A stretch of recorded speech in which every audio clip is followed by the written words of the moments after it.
Live from the world's capital markets, here are the latest financial headlines brought to you by News Factory. Hello and welcome to Monday's Daily Financial Review. Here's what's making the headlines in the markets today.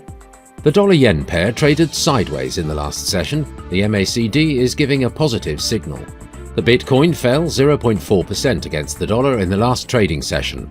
The RSI's positive signal is in line with the overall technical analysis.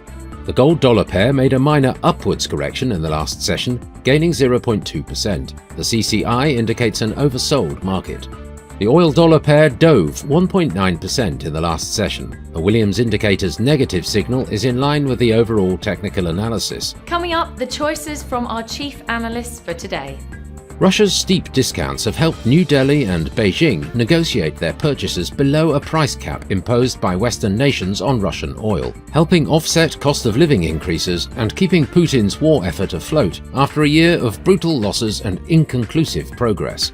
European nations have filled up gas storage sites and secured supplies from alternative producers, which, along with mild weather, has helped to drive prices down to pre-Ukraine war levels.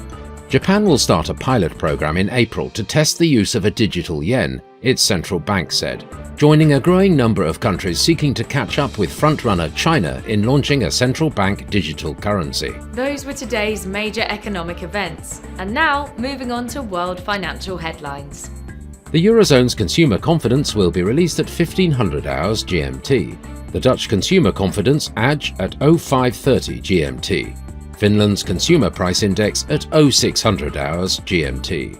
The Eurozone's construction output will be released at 1000 hours GMT. The UK's Rightmove house price index at 0000 hours and 1 minute GMT. China's PBOC interest rate decision at 0115 GMT. We hope that you've enjoyed Monday's financial review.